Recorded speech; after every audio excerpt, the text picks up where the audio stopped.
I'm joined by Ann Arbor 3rd Ward City Council member Leigh Greden. Leigh, thanks for joining us. You bet. And Leigh is here to talk to us a little bit about the announcement coming today that the University of Michigan is purchasing the Pfizer property on the north side of Ann Arbor. So Leigh, first of all, what is your reaction to what we know right now about the deal?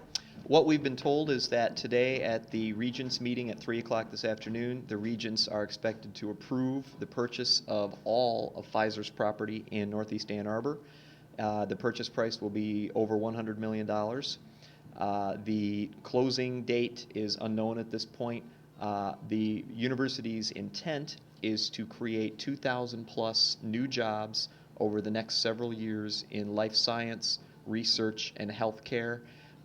Beginning in 2010, the property will completely come off the tax rolls, meaning Pfizer, which is the largest taxpayer in the city of Ann Arbor, one of the largest taxpayers in Washtenaw County, the land will stop paying taxes completely.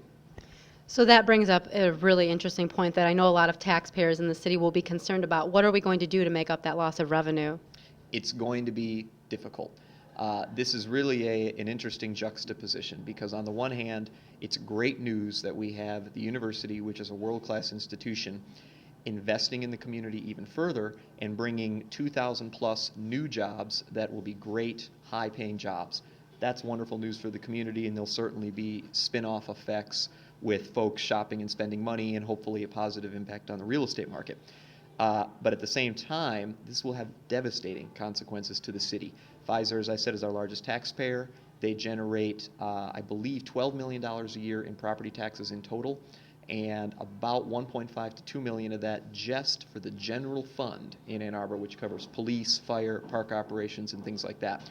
We're already facing a very challenging fiscal environment.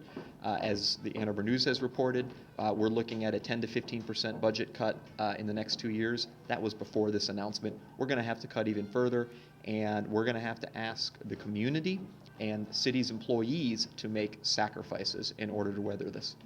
Now, we've already been preparing somewhat for the loss of some of the revenue from Pfizer. We know that they are disputing their overall assessment of their land, so we've been anticipating a little bit of what might happen, but the cuts are going to have to go deeper than we've already been talking about, it sounds like. That's correct, and you're correct that we have been planning for this. Just as an example, in 2008, Pfizer actually paid $3 million in taxes to the city's general fund. We have already been ramping down those projections as some of their personal property has disappeared, and so that's why the impact isn't going to be $3 million a year. It'll be much less than that, but it'll still be more than $1 million a year. And again, that's on top of what we were already projecting for cuts to the budget, and it's going to be very difficult in the next couple of years. As I said, long term, I think this is great for the community. Short term, it's going to be very difficult. And it will be nice to see that property being used rather than just sitting there as it has been vacant and empty. So it's kind of a double-edged sword. Good news long term, but the short term, it's going to be tough. That's absolutely right. And frankly, if the university didn't buy this property, I don't think anybody would.